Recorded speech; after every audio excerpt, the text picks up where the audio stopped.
If everything feels like it's going wrong, escalating trade wars expected, bombing another country, inflation skyrocketed to nearly 9%. if the world looks darker by the day, it's not just the world. It's the lens you've been conditioned to see it through. Because the truth is, your worldview might be the most toxic thing in your life right now. And that toxic lens, it warps everything. Your choices, your emotions, your future. But there's a way to shift it. To see opportunity instead of threat. To feel peace even when the world looks like it's on fire. To remember what it feels like to trust your own mind again. But first, today I want to talk to you about why I believe in the certainty of the goodness of the future. And it may be counterculture to everything that you're seeing right now in the news, on the media, on social media, and independent media, what you hear from your friends, what you observe in terms of these black swan big events that could occur, like an economic depression or a collapse of the financial system or wars or pandemics, all that stuff. I'm not going to give it that a lot of lip service because that's not the energy of today's conversation. It's the motivation for today's explanation. And I'm going to be walking you through why I am 100% certain of the goodness of the future. And this is physics, this is psychology, this is neuroscience, this is metaphysics, this is consciousness theory, this is law. Because I want you to get aligned with the idea that we live in a friendly universe, that regardless of what's happening in your individual life, the challenges that you're having, the problems you're facing, whether they're health problems or financial problems or relationship problems or career problems, and regardless of the challenges that you see collectively occurring in the world, and I listed off some of them, from wars to corporate capture to damage to the environment and global warming, we are on a path to betterness. We are on a path to goodness, and I want to walk you through that today because if you can get aligned with that idea, your brain is a goal-achieving machine, and like Einstein said, the most important decision you make is whether you live in a friendly or a hostile universe. What you believe will become your reality. And so the reality that we're experiencing right now, if we allow it to influence us, can move us into a lot of negative emotions. And from that place, we cannot create powerfully. This conversation today was motivated by me noticing that one of my favorite podcasts and YouTube shows, which actually started out, I believe, in the same vibration of what this show is about and what you're about, which is why you're here. Right, you've got this inkling that, hey, maybe my interpretation of things being bad isn't right, but everybody else seems to be enrolled into it. And is it really safe for me to step out and start believing that everything is okay? And I'm going to show you today that yes, you can do that and you must do that. And we're going to continue to do that together. That show started out teaching personal development, bringing in great spiritual teachers, talking about how you can change your reality, how thoughts become things, talking about the betterment or the improvement of our individual well-being and our health and how to improve our relationships and really how to show up powerfully as the next evolutionary human being. And now all of the thumbnails and titles on that show are clickbait, doom and gloom. The market is going to crash. Here's how it's all going to end. You know, this inside government official says it's going to get worse starting tomorrow. You know, go buy your farm, trade all your dollars in for gold, and get ready for the apocalypse. And independent media in many ways has become that. It's like as we've started to awaken, and I don't know what part of the conversation you might be in, we're going to look at your life today because that's all I care about. But, you know, everything to, you know, what we were told around the pandemic that wasn't actually true, everything that we're seeing in terms of the motivation for military conflict and how that puts pockets in the hands of weapons manufacturers, everything we're seeing in political corruption and political disruption, all of that really has no impact on your life unless you allow it to. Your life is a creation of what you put your attention and energy and focus on. And so I want to just bring us back to some basics because then we can expand it out to the way that we play the collective game. Because I want you playing your own individual life according to a different set of rules, and I want to invite you to start playing the collective game differently. But if you were to come to me and say, you know, Dave, I have these financial struggles, one of the things I would coach you on is, well, we're not going to pay attention to the financial struggles anymore.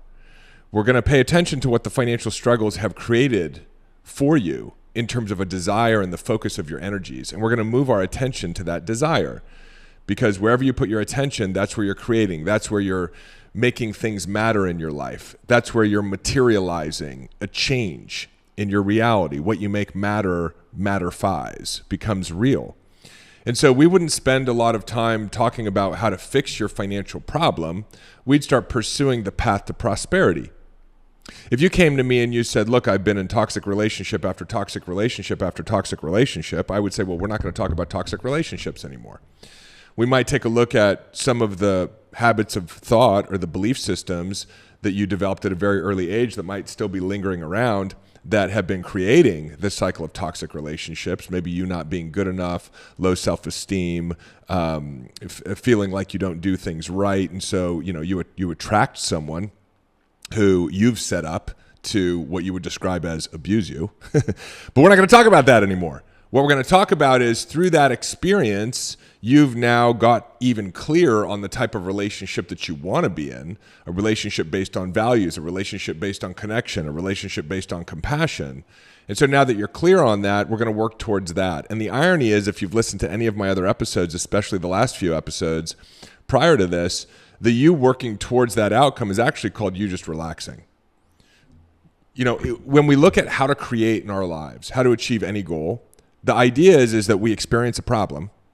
The problem helps us realize what we do want. We now broadcast a desire to consciousness or God or the universe or Jesus or Allah or the unified field or the ether or the Akasha or whatever you want to call the superorganism that structures and is all of reality, the one. We broadcast a desire. Consciousness or intelligence hears that, starts organizing all the cooperative components to make that a reality for us, coordinates synchronicities and coincidences, and then we have thoughts and ideas that we pursue and take action on. And when the two meet, meaning us and the coincidences, we produce the desired result. And it's like a mathematical system. If you just relax into it 100% of the time, consistently, predictably, you'll create the result that you want. But the challenge is the temptation of fear, is the temptation of the problem. So we were taught by people who didn't understand how this all worked that if you actually want to solve a problem, you focus on the problem and you try to solve it. But the problem is a different frequency than the solution. So you can't solve a problem by focusing on the problem. You solve a problem by focusing on the desire that the problem catalyzes.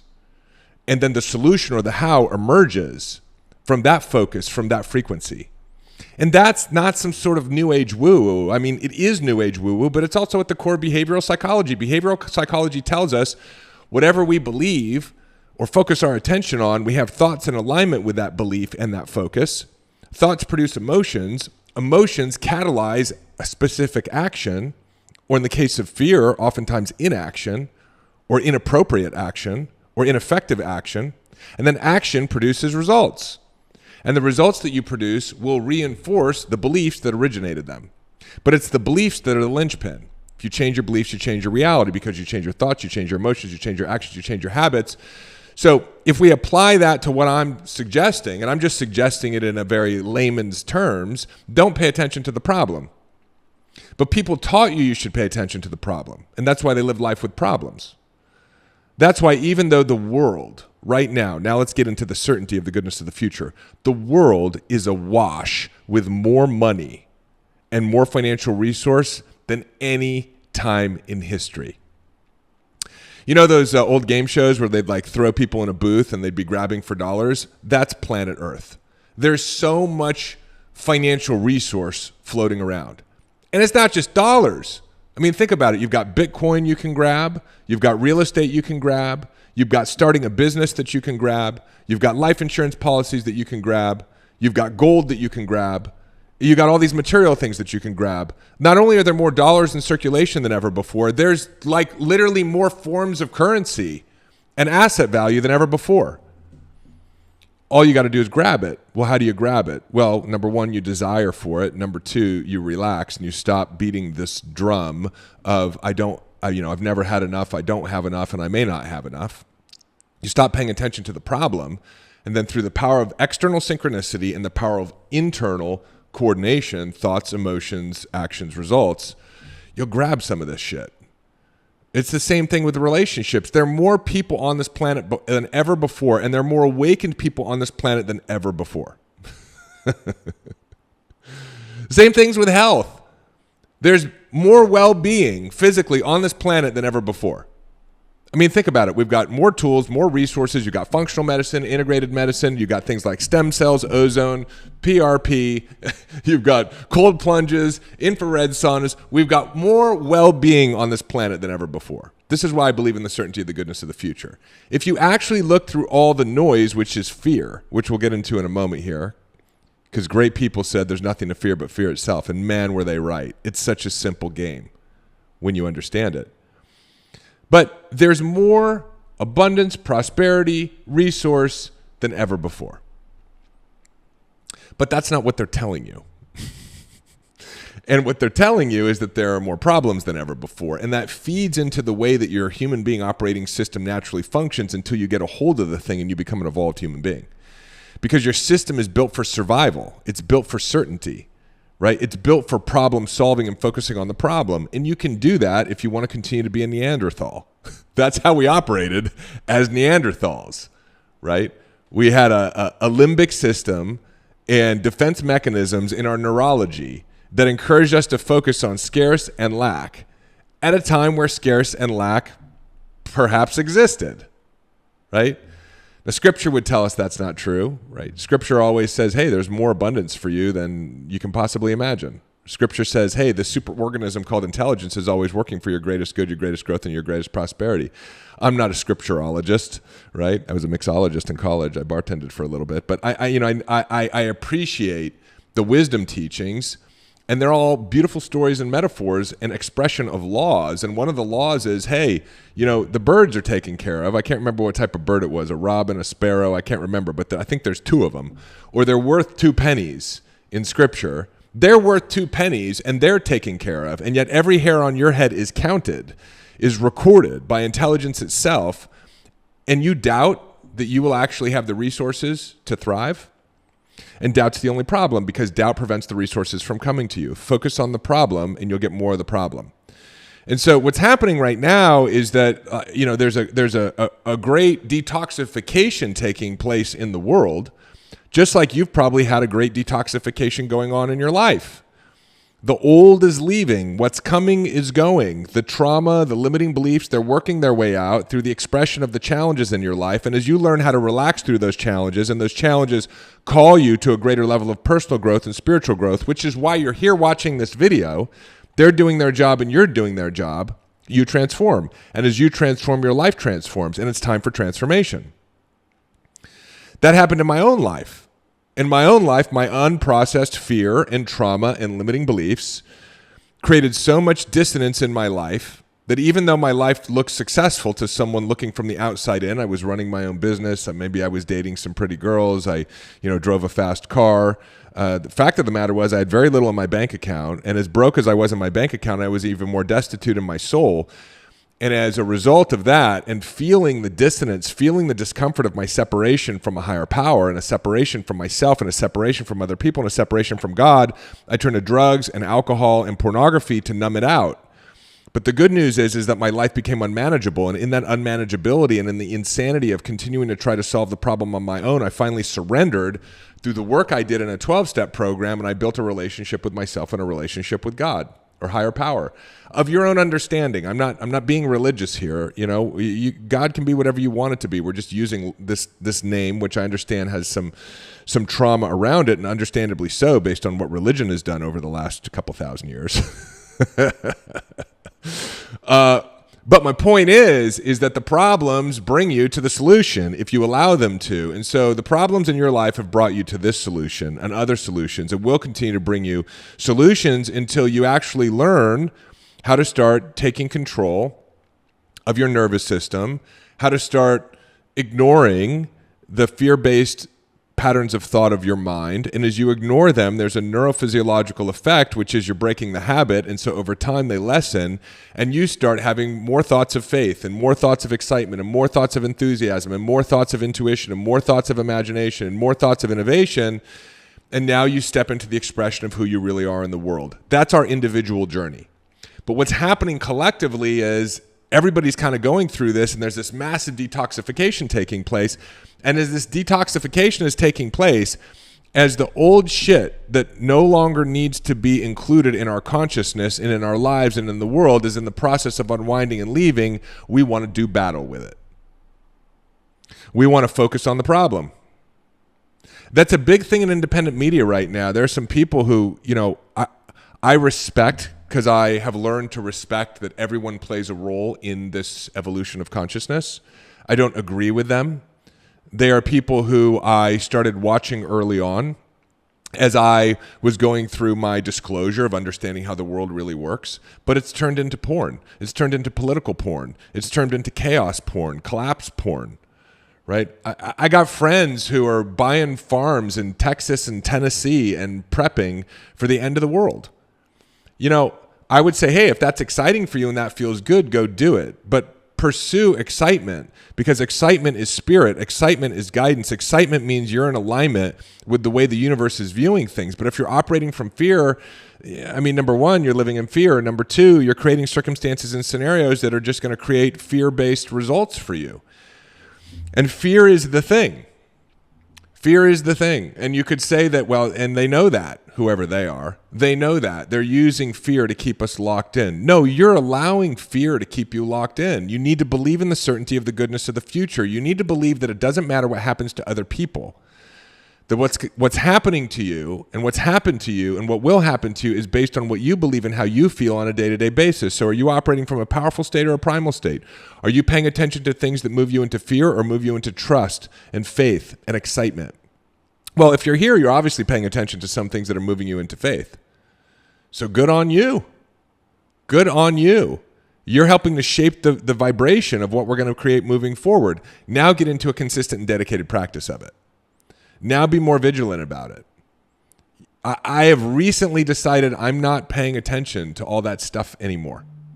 It comes through my YouTube feed because I was paying attention to it, and the algorithm will feed you more of whatever it is that you're consuming. By the way, that's the same way that law of attraction works. All of these algorithms are built to reflect the physics that governs our reality, right? The more you pay attention to something, the more you're going to get it from the algorithm. So you go, well, but Dave, what do we do? What do we do? For example, some people believe, I'm not saying I don't, corporations have captured our government and they're using it as a launch pad for, deploying globalist agenda and, running military conflicts, killing hundreds of thousands of people. Just don't pay attention to it. I'm saying, yes, you've become aware of it because life has brought it into your awareness. Now, use it as an opportunity to be clear on what you do want and focus your energy and attention on that.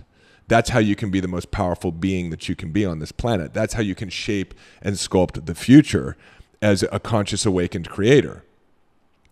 I want every child to have the kind of life my child has. And that was a byproduct of seeing what's going on in the Israeli-Palestinian conflict. And now that I'm a father, thinking about those kids, being aware for a moment about those kids, and then saying, I'm not gonna pay attention to that because that moves me into fear. I now become a transmission mechanism for fear in the world. I'm aware of that, and now I decide to put my attention on wanting every child in the world to have the kind of life my child has. And so that's just one example. That's just one example. I want everyone to live in prosperity and abundance. I want to have noble governance in the world and a new system of governance that represents a true democracy, an even better democracy than the democracy that we once had and the distorted, mutated democracy that is, expressing itself today. I want to live in harmony with the planet. I see a culture, I see a society, I see a civilization that's living in harmony with the environment and that's actually cooperatively functioning so that we can take more advantage of the environmental technology that's out there and the plant technology that's out there so that we can thrive and live longer and be happier. I guess it's kind of like Wakanda, right? Like I see a vision for Wakanda for my Black Panther fans, right? Mbappe! But don't get entangled with the stuff and don't keep paying attention to it. You look at the great political divide. Look at the energy around Biden. Look at the energy around Trump. That's not an energy I want. period. End of story. It helps me get clear on the type of energy that I do want to experience with my leaders and my leadership. And sometimes this will invoke you to actually become active in creating the new world. Sometimes you're just going to be broadcasting that positive vibe. I was paying attention to a lot of this stuff because since 2015, I've planned on running for and becoming president of the United States in 2032. And I believe it's a certainty. But if I'm going to be the leader that actually our current leaders have inspired a vision for, then what do I need to learn how to do first and foremost? Know what's going on in the world, or how to manage my vibration? How to be able to focus my energy and attention towards what we're creating? How to be able to live in harmony with all of the dissonance around me without taking it personally and allowing my ego to respond. Allowing other people to be who they're going to be. And just know that what's coming is going and they're living their life, and that doesn't have anything to do with who I am or where I'm going or what I'm creating. And so therefore I have no resentment and I have no judgment. Hey, it's David. Just a quick interruption to your regularly scheduled episode by your favorite sponsor, moi. I want to tell you about my book. It is available on Amazon right here, right now. A Changed Mind, Go Beyond Self-Awareness, Rewire Your Brain, and Re-Engineer Your Reality.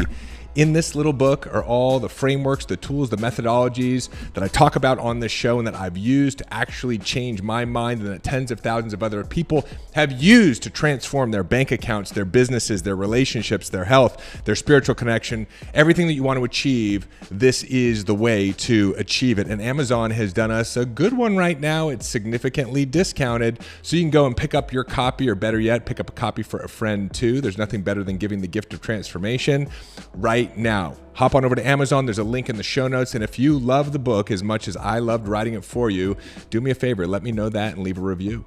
And now back to your regularly scheduled episode. I was watching an interview recently, and for those of you who don't track this stuff, just follow the story. But Patrick Bet David runs a very big podcast, and he had on a guest, Dave Smith, who I think was a former comedian and kind of understands the inner workings of globalist agenda really, really well. He's sort of like a historian on like, how did we get into the Ukrainian war and what actually happened over the course of COVID, and you know who's financing who, and you know how our political systems evolved. It's funny, all these comedians are popping up to get involved in this conversation, like Joe Rogan, right?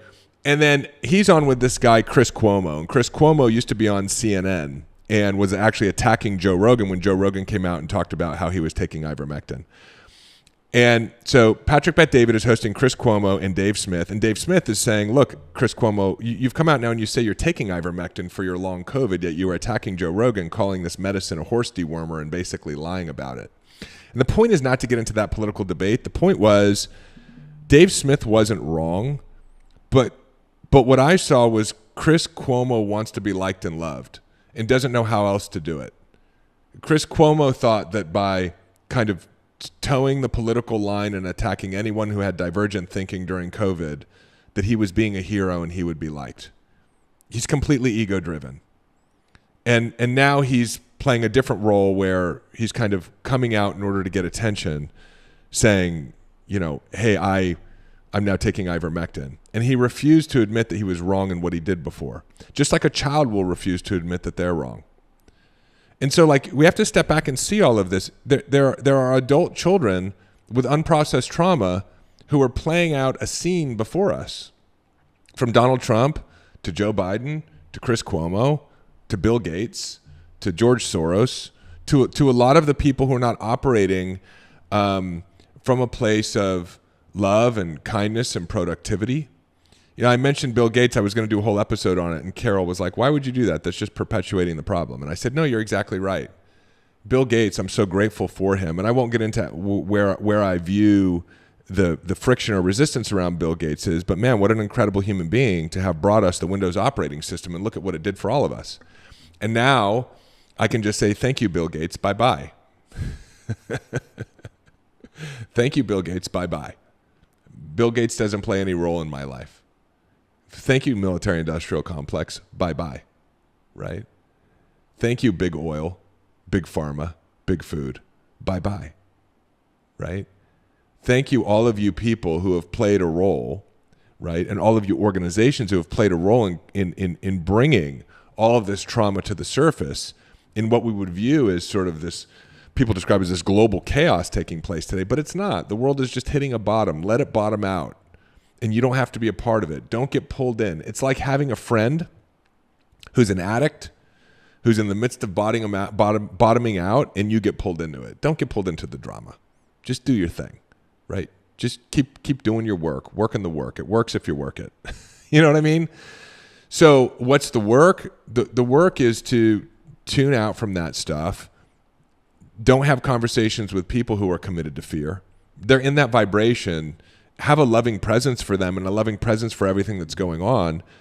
And by the way, does that mean that like we don't need to take action to address some of these problems? No, but what I'm saying is if you use these challenges to not be afraid and get entangled with it, but to do the work and believe in the certainty of the goodness of the future and know that you are safe and use it to develop a deeper relationship and a habit and a practice with your higher power, and use your observation of the problems to focus your energy and attention on things that you want as a result of that, which is always the opposite, right? We don't want to destroy the planet. We want to live in harmony in the planet, right?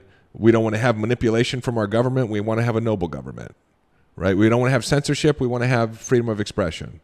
None of us want to be surveilled upon. So we want to have privacy, right? None of us want to have banking manipulation. So we want to have a stable place to store our assets.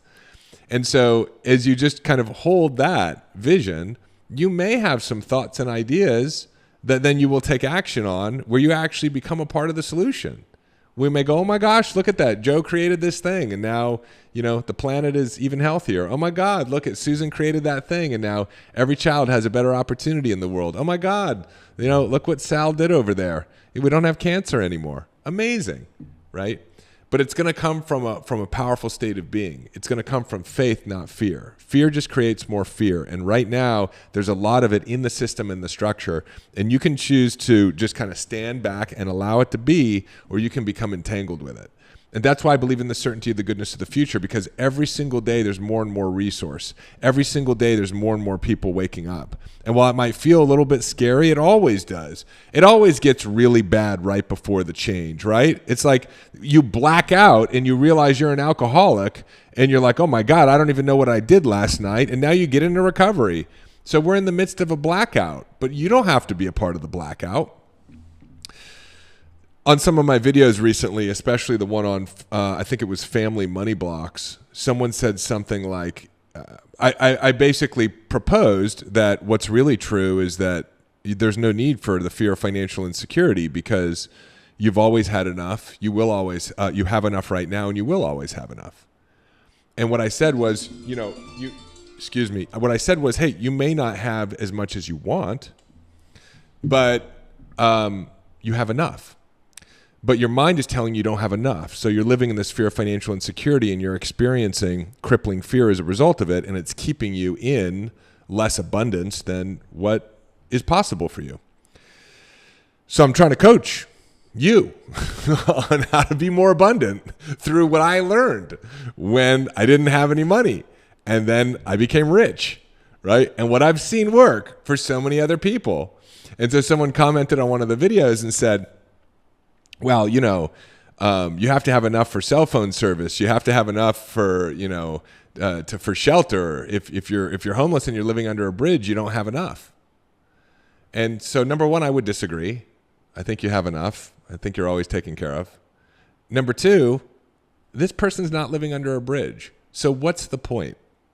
The point is we become so committed to the certainty of a chaotic future that we're coming up with examples that have nothing to do with your own life. So if you're living under a bridge, let's talk, right? But if you're not, then it's not part of your reality. Why are you making it your reality? A lot of people get into this and they say, hey, but what about this example over here? Did everybody in the Holocaust have negative thinking?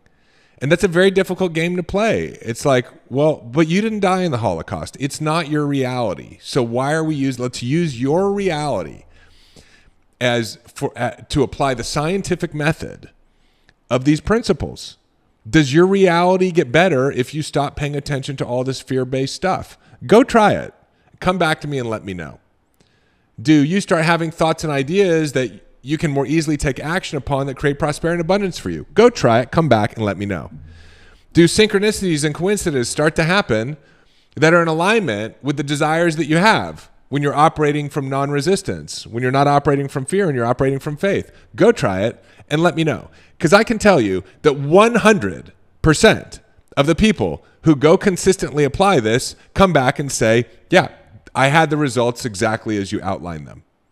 So to me, that's a scientific application or testing of what we're talking about here.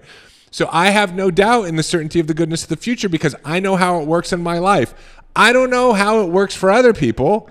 I can't read their consciousness. But I can tell you that for me, this is law. And there are many, many, many, many more wise, greater thinkers who have applied this time after time after time, who came before me, who said the same thing. And so we can be in the practice of that, or we can be in the practice of the status quo, right? You can be a part of the chaos. So my encouragement for you is believe in the certainty of the goodness of the future. It's a really simple takeaway from this episode. And leverage everything else that we teach on this channel and other great teachers teach who make you feel good, not who keep you informed, but who make you feel good. Go pay attention to them and do what they say you should do. Because if you feel good, life will navigate you through any challenge that appears. As long as you trust and have faith versus doubt and live in fear, you'll be delivered to your own personal promised land. That's what the great teachings showed us.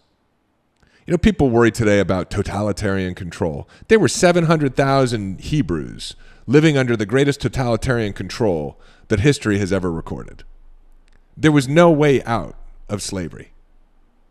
But somehow, this system of intelligence is so loving and so good and so always working for our greatest growth, our greatest prosperity, and our greatest evolution that they found a way out.